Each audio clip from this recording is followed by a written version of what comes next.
3 ದಿನಗಳ ಕಾಲ 6ರಿಂದ 8 ನಿಮ್ಮ ರಾಶಿಯಲ್ಲಿ ಶನಿ ಮತ್ತೆ ಚಂದ್ರನ ವಿಷಮ ಯೋಗದಿಂದ ಸ್ವಲ್ಪ ಕಷ್ಟಕರವಾಗಿರ್ತಕ್ಕಂಥ ವಿಚಾರ ಇರುತ್ತೆ. ಅನಗತ್ಯವಾಗಿ ತಿರ್ಲಾಕ ಮಾಡ್ತೀರಾ, ಆರೋಗ್ಯ ಒಳ್ಳೆಯದು ಮಾಡೋಕೆ ತಿರ್ಲಾಕ ಮಾಡ್ತೀರಾ, ಅಥವಾ ಪ್ರಯಾಣದಲ್ಲಿ ಎಚ್ಚರಿಕೆ ಎಲ್ಲವನ್ನ ಹೇಳ್ತಾ ಇದ್ದೇವೆ.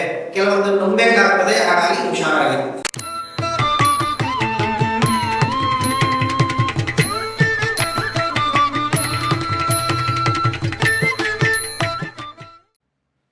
ಓಂ ಶ್ರೀ ಗುರುಭ್ಯೋ ನಮಃ.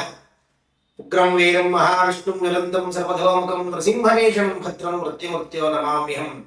ಸಮಸ್ತ ವೀಕ್ಷಕ ಬಾಂಧವರಿಗೆ ಗುರುಕೇಸರಿ ಅಸ್ಟ್ರೋ ಚಾನಲ್ಗೆ ಸ್ವಾಗತವನ್ನು ಕೋರುತ್ತಾ, ಇನ್ನು ನಮ್ಮ ಚಾನಲ್ಗೆ ಯಾರ್ಯಾರು ಸಬ್ಸ್ಕ್ರೈಬ್ ಆಗಿಲ್ಲ ಎಲ್ಲ ಆಗಿ ಅಂತ ಹೇಳಿ, ಇದೇ 2026 ಜುಲೈ ತಿಂಗಳ ಧನುರ್ ರಾಶಿಯಲ್ಲಿ ಹೇಗಿದೆ ಫಲಾಫಲಗಳನ್ನು ನೋಡೋಣ ಬನ್ನಿ. ವಿಶೇಷವಾಗಿ ಯಾವ ಗ್ರಹ ಯಾವ ರಾಶಿಯಲ್ಲಿ ಸಂಚಾರ ಮಾಡ್ತಾ ಇದೆ ಅಂತ ನೋಡಲಾಗಿ, ಇದೇ ಜುಲೈ 16ರಿಂದ ಮಿಥುನ ರಾಶಿಯಲ್ಲಿ ಸಂಚಾರ ಮಾಡ್ತಕ್ಕಂಥ ಸೂರ್ಯ ಕಟಕ ರಾಶಿಯಲ್ಲಿ 16 ಸಂಚಾರ ಮಾಡ್ತಾರೆ.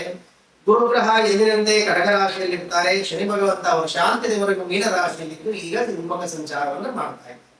ಹಾಗಿದ್ರೆ ಧನುರಾಶಿಯವರಿಗೆ ಹೇಗಿದೆ ಫಲಾಫಲಗಳನ್ನು ನೋಡೋದಾದ್ರೆ, ವಿಶೇಷವಾಗಿ ಒಂದು ಎಚ್ಚರಿಕೆ ಇದೆ ಧನುರಾಶಿಯವರಿಗೆ.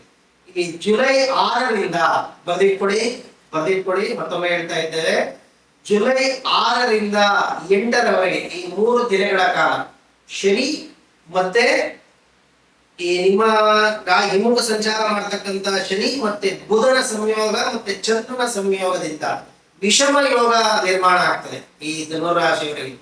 ಯಾವಾಗ ಈ 6ರಿಂದ 8 6ನೇ 3 ದಿವಸಗಳ ಕಾಲ ಯಾವುದೇ ತರದ ಹೂಡಿಕೆ ಆಗಬಹುದು, ಹೊಸ ಕೆಲಸಗಳಾಗಿರಬಹುದು, ಯಾವುದೇ ವಿಚಾರದಲ್ಲಿ ಆರೋಗ್ಯ ಇರಬಹುದು, ವ್ಯಾಪಾರ ವ್ಯವಹಾರ ಪ್ರಯಾಣ ಎಲ್ಲದರಲ್ಲೂ ಎಚ್ಚರಿಕೆ ಇರಬೇಕು. 3 ದಿನಗಳ ಕಾಲ 6ರಿಂದ 8 ನಿಮ್ಮ ರಾಶಿಯಲ್ಲಿ ಶನಿ ಮತ್ತೆ ಚಂದ್ರನ ವಿಷಮ ಯೋಗದಿಂದ ಸ್ವಲ್ಪ ಕಷ್ಟಕರವಾಗಿರ್ತಕ್ಕಂಥ ವಿಚಾರ ಇರುತ್ತೆ. ಅನಗತ್ಯವಾಗಿ ತಿರ್ಲಾಕ ಮಾಡ್ತೀರಾ, ಆರೋಗ್ಯ ಒಳ್ಳೆಯದು ಮಾಡೋಕೆ ತಿರ್ಲಾಕ ಮಾಡ್ತೀರಾ, ಅಥವಾ ಪ್ರಯಾಣದಲ್ಲಿ ಎಚ್ಚರಿಕೆ ಎಲ್ಲವನ್ನ ಹೇಳ್ತಾ ಇದ್ದೇವೆ. ಕೆಲವೊಂದು ನಂಬೇಕಾಗ್ತದೆ, ಹಾಗಾಗಿ ಹುಷಾರಾಗಿರುತ್ತೆ. ಇನ್ನ ಈ ತಿಂಗಳು ನಿಮಗೆ ವೃತ್ತಿ ರಂಗದಲ್ಲಿ ನೋಡೋದಾದ್ರೆ, ಸೂರ್ಯ ಗ್ರಹ ಮಿಥುನ ರಾಶಿಯಿಂದ ಕಟಕ ರಾಶಿಗೆ 16ರಿಂದ ಸಂಚಾರ ಮಾಡ್ತಾ ಇದ್ದಾರೆ.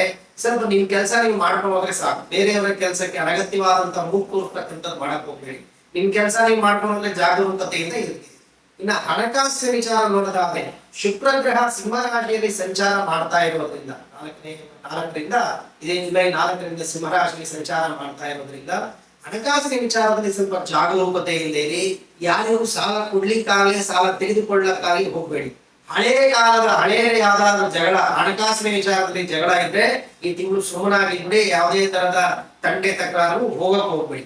ಇನ್ನ ಕೌಟುಂಬಿಕವಾಗಿ ನೋಡೋದಾದ್ರೆ, ಕೌಟುಂಬಿಕವಾಗಿ ಸಣ್ಣ ಪುಟ್ಟ ಭಿನ್ನಾಭಿಪ್ರಾಯಗಳಿದ್ರು ಒಳ್ಳೇದಾಗ್ತದೆ.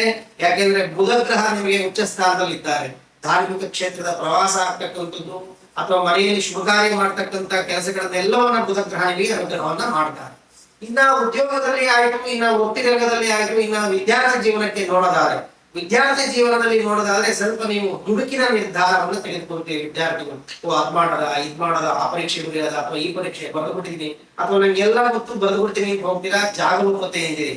ಸುಮ್ಮನೆ ನೀವು ಅರ್ಜೆಂಟ್ ಮಾಡ್ಕೊಂಡು ಒಂದಲ್ಲ 2 ಸರಿ ಯೋಚನೆ ಮಾಡಿ ಪರೀಕ್ಷೆಯಲ್ಲಿ ಬರೀರಿ ಆನ್ಸರ್ ಅನ್ನು. ಯಾಕಂದ್ರೆ ನೀವು ಬರೆಯೋ ಒಂದು ಆನ್ಸರ್ ಏನಿರಬೇಕು ನಿಮ್ಗೆ ಗೊತ್ತಿರುತ್ತೆ. ಆದ್ರೂ ನೀವು ಅತಿ ಹೆಚ್ಚು ಅರ್ಜೆಂಟ್ ಮಾಡೋದ್ರಿಂದ ಅದನ್ನು ನೀವು ತಪ್ಪಿಸ್ಕೊಳ್ಳುವಂತ ಅಥವಾ ಅದರಿಂದ ಅನಾನುಕೂಲ ಆಗುವಂತ ಸಂದರ್ಭ ನಿರ್ಮಾಣ ಆಗ್ತದೆ ವಿದ್ಯಾರ್ಥಿ ಜೀವನಕ್ಕೆ. ಹಾಗಿದ್ರೆ ಪರಿಹಾರ ಏನು ಈ ತಿಂಗಳಲ್ಲಿ ನಿಮಗೆ ಅಂತಂದ್ರೆ ಏನಿಲ್ಲ, ಭಯ ನಿವಾರಕನಾಗಿರ್ತಕ್ಕಂಥ ನರಸಿಂಹದೇವರನ್ನ ಭಯವನ್ನ ನಿವಾರಣೆಯಾಗಿರ್ತಕ್ಕಂಥ ನರಸಿಂಹದೇವರನ್ನ ಅನುಗ್ರಹ ಮಾಡಿ ಅವರನ್ನು ಪೂಜೆ ಮಾಡಿ ಅನುಗ್ರಹ ಬೇಕಾ. ನರಸಿಂಹದೇವರನ್ನ ಮಂಗಳವಾರ ದಿವಸ ಶನಿವಾರ ದಿವಸ ನರಸಿಂಹದೇವರಿಗೆ ಗುಡಿಗೆ ಹೋಗ್ತಕ್ಕಂಥದ್ದು, ತುಳಸಿ ಸಮರ್ಪಣೆ ಮಾಡ್ತಕ್ಕಂಥದ್ದು, ನೀವು ಬಂದಂತ ಭಕ್ತಿಯಿಂದ ಭಗವಂತನನ್ನ ಪ್ರಾರ್ಥನೆಯನ್ನ ಮಾಡಿ ನರಸಿಂಹ ಅನುಗ್ರಹ ಸಿಕ್ತು ಅಂದ್ರೆ ಇವೆಲ್ಲದರಿಂದ ನೀವು ಒಂದು ಪರಿಹಾರ ಆಗ್ತದೆ, ಒಳ್ಳೆಯದಾಗ್ತದೆ. ಶುಭವಾಗಿ ಒಳ್ಳೆಯದು.